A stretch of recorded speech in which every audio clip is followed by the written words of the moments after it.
દાહોદમાં કતવારા પોલીસે દારૂનો જથ્થો ઝડપી પાડ્યો અને ખંગેલા ચેકપોસ્ટ પર વાહન ચેકિંગ દરમિયાન ગાડીમાં કાળા મીણિયાનું કવર ચડાવી દારૂ લઈ જવાતો હતો।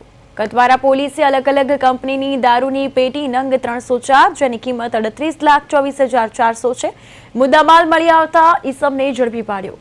પોલીસે ચાલક હરદયાલ સિંહ રાજપૂતને ઝડપી પાડ્યો છે અને દારૂ ભરી આપનાર તેમજ દારૂ મંગાવનાર ઈસમ વિરુદ્ધ ગુનો નોંધી તપાસ હાથ ધરવામાં આવી હતી।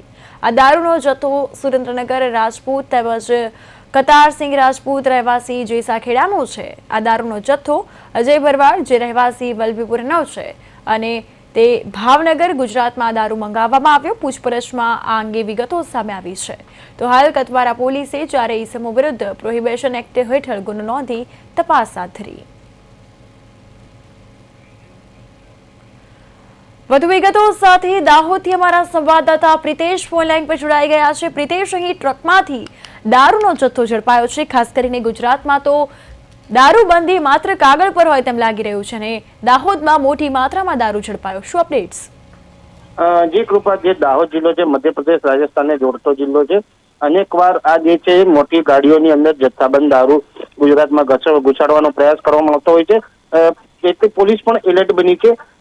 કહી શકાય કે છેલ્લા વર્ષ 2025માં 25 કરોડથી વધુનો મુદ્દામાલ જે છે દારૂ ઝડપાયો છે। ત્યારે હજી 15 દિવસ જ વીત્યા છે ત્યારે 2026ના ત્યારે પણ મોટા પ્રમાણમાં 2 કરોડથી વધુનો જે દારૂનો જથ્થો છે તે ઝડપાવવા પામે છે। હાલ ગઈકાલે રાત્રે કતવારા પોલીસને એક બાતમી મળી હતી કે કાયસર જે ટ્રક જેવું છે તેની અંદર પ્લાસ્ટિકના બ્લેક મીડિયાની અંદર દારૂ સંતાડીને લાવવામાં આવી રહ્યો છે।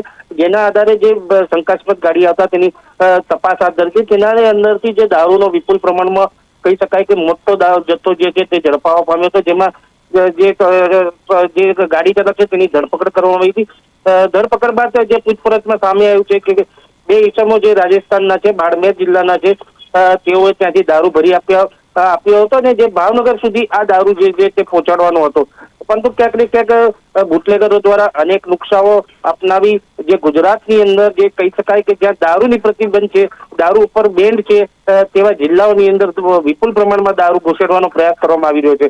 પરંતુ ક્યાંક ને ક્યાંક પોલીસ એટલી જ એલર્ટ બની છે જેના કારણે છેલ્લા 15 દિવસની અંદર અદત્ત જે દારૂ છે તે બોર્ડર વિસ્તારમાંથી ઝડપી પાડવામાં પોલીસને પણ સફળતા મળી છે।